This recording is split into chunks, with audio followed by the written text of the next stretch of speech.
This is from the Washington Post. Protests explode across the country. Police declare riots in Seattle and Portland. In Seattle, police said protesters set fire to a construction site with juvenile detention facilities. In Portland, protesters torched a federal courthouse. These riots is all out of control, all because of the police brutality and unfortunate murder of George Floyd. And these officers are out there with their police training. They're not out there with their riot training because they're outnumbered. It's more rioters out there than police officers, and that's got to be stopped.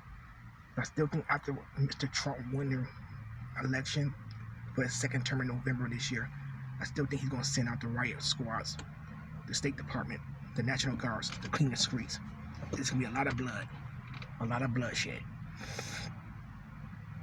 Seattle protests in several major cities across the country turned violent this weekend as the weeks of civil unrest and clashes between activists and authorities boiled over, sending thousands of people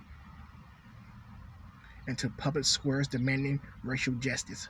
From Los Angeles to Richmond to Omaha, police and protesters collide in another tumultuous night that saw scores of arrests after demonstrators took to the streets, and police in some cities crowds with tear gas and pepper spray. In Austin, a man was shot and killed in the midst of a downtown rally. In Richmond, a truck driver was set ablaze outside police headquarters. Outside of Denver, a Jeep sped through a crowd of people marching down an interstate when a shot was fired, injuring protesters, police said. The focus points of the protests continue to be in the Pacific Northwest,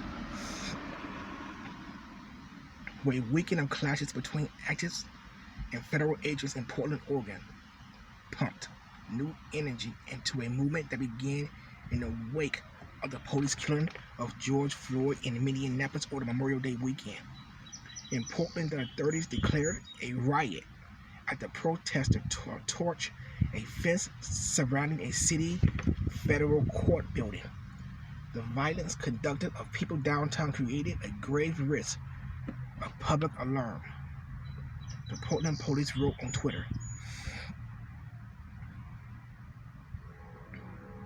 Early Saturday morning, federal agents and local police demand that protesters leave the areas and use tear gas, but the activists stood their grounds, blocking intersections. Several people was arrested.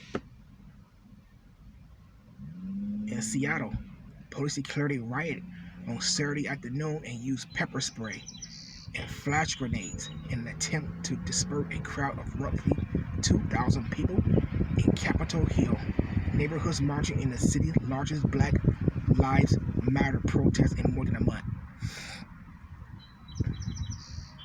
Nightly protests since Floyd killing had downward in recent weeks in Seattle, but there was rejuvenation in the wake of federal action in Portland protests, and after Washington governor tweeted that President Trump has sent federal enforcement agencies to the city. For a month, the president threatened to send federal forces to clean up Seattle. The president has made good on his threats in Portland and continues to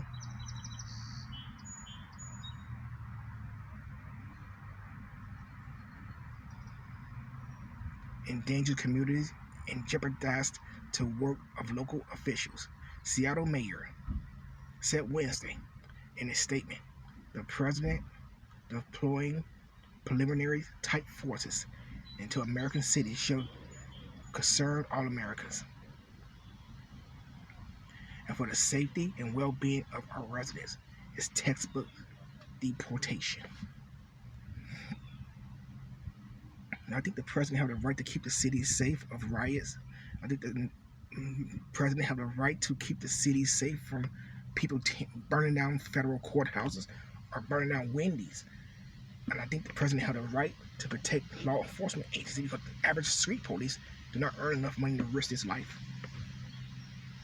And if there was 2,000 protesters in downtown Portland, I know it was not 2,000 police officers down there.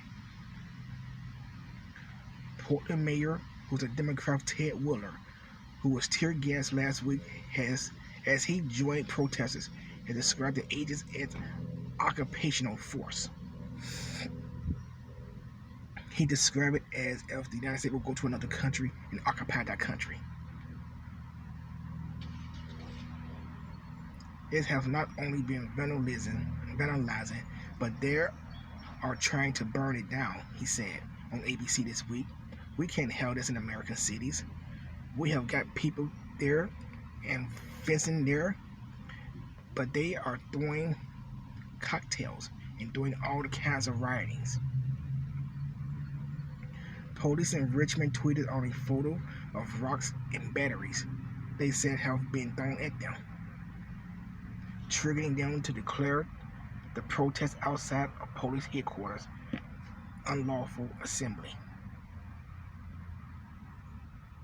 In Aurora, Colorado, just outside of Denver, protesters was also marching in response to the death last summer of Elijah McClain, a 23-year-old who died after being put in a chokehold by police.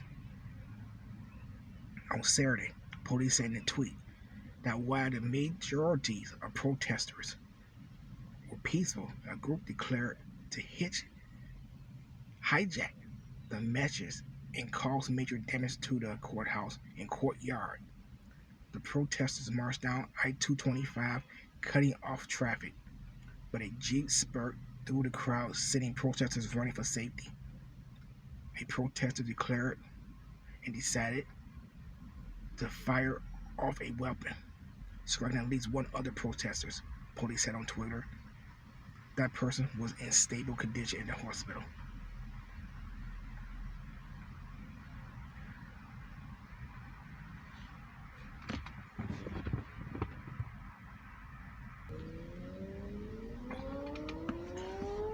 Rioters in Seattle leave a trail of destruction after looting businesses, setting explosive fires. Trails of destruction after riots on Capitol Hill. Seattle. Several businesses along 12th Avenue near Seattle Capitol Hill neighborhood was vandalized during the city's third day of rioting in 1 week. What began about 2 p.m. Saturday as a peaceful protest was declared a riot by Seattle police a couple hours later. 5 work trailers went up in flames at a construction site next to the King County Juvenile Detention Facility. Seattle police said about a dozen people started the fire as crowds marched down 12th Avenue. Crews with the Seattle Fire Department was able to put out the flames. Rioters also demanded the King County Juvenile Detention Facility, particularly every window facing 12th Avenue was broken and profanities were sprayed painted on the building. Fences was installed around the building to protect any more damages. Several employees at the facilities also saw several damage to their personal property, like their cars, their trucks, their motor vehicles, including broken windows, graffitis, and slashed tires. One employee who was worked at the center for less than a year saw some of the most damage.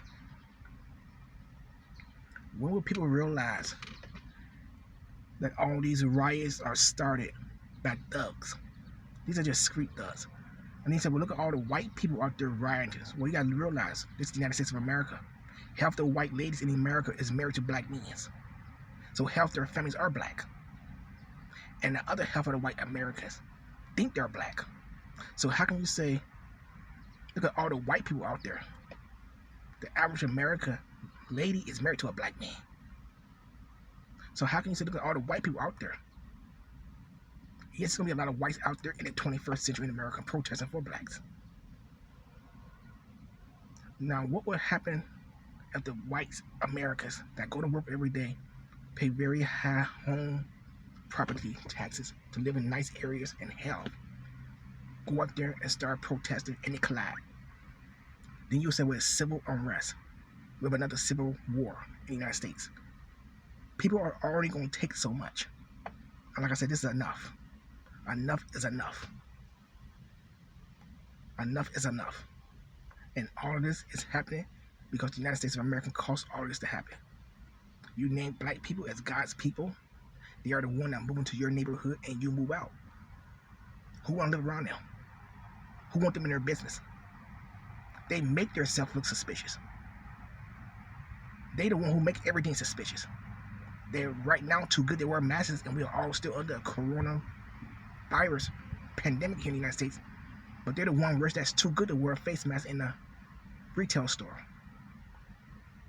And I was reading trouble in the news this morning about Walmart. Walmart want to give millions of dollars to the Black Lives Matters movement.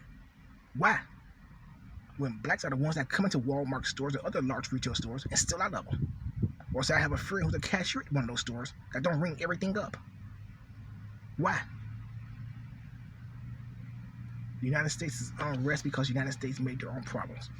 Like the rest of the world, the United States, you handle your own problem because you're too busy trying to run the rest of the world and run your own country.